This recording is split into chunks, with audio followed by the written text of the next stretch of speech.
এই ভোট পরবর্তী সন্ত্রাসের আশঙ্কা করে আগে থেকে সিদ্ধান্ত নেওয়া হয়েছিল যে কেন্দ্রীয় বাহিনী থাকবে রাজ্যে, সেরকমের কেন্দ্রীয় বাহিনী রাজ্যে রয়েছে, কিন্তু তার মধ্যেই একের পর এক জায়গা থেকে হিংসার ছবি সামনে আসছে। যেরকম পশ্চিম মেদিনীপুরের নারায়ণগড়ে আক্রান্ত হয়েছে বিজেপি সমর্থকদের বাড়ি ভাঙচুর করা হয়, আগুন ধরিয়ে দেওয়া হয়। তৃণমূলের বিরুদ্ধে হামলার অভিযোগ করছে বিজেপি, যদিও বিজেপির অভিযোগ অস্বীকার তৃণমূলের। ঠিক সেই ছবি আপনাদের সামনে রেখেছি। পশ্চিম মেদিনীপুরের নারায়ণগড়, যেখানে বিজেপি সমর্থকদের বাড়ি ভাঙচুর করা হয়, এমনকি আগুনও জ্বালিয়ে দেওয়া হয়। কারা ছিল? তৃণমূলের লোক আসছিল, চিনতে পারিনি, মুখে সব বাঁধা আছে।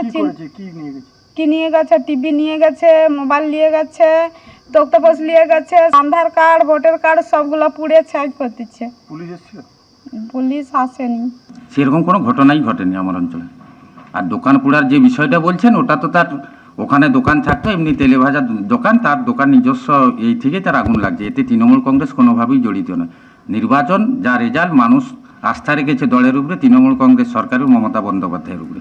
অতএব সেই জায়গায় কোনো সন্ত্রাস বা কোনো কিছু করার মতো আমাদের মানসিকতা বা এই দলের কোনো নির্দেশও নেই।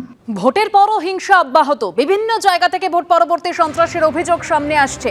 যেরকম নারকেলডাঙ্গা, সেখানে বিজেপির পার্টি অফিস লক্ষ্য করে বোমাবাজির অভিযোগ তৃণমূলের বিরুদ্ধে, আর এই বোমাবাজির অভিযোগ করছে বিজেপি। ইতিমধ্যেই বিজেপি পার্টি অফিসের সামনে মোতায়েন করা হয়েছে পুলিশ।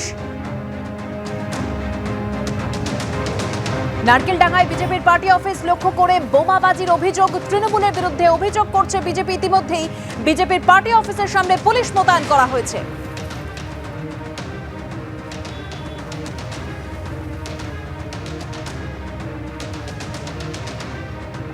নির্বাচনের ফল প্রকাশের পর এবার নারকেলডাঙ্গা মেন রোডের কাছে বিজেপি যে অফিস রয়েছে তার পাশেই বোমাবাজি করার অভিযোগ তুলছেন বিজেপি মেন রোডের সামনে।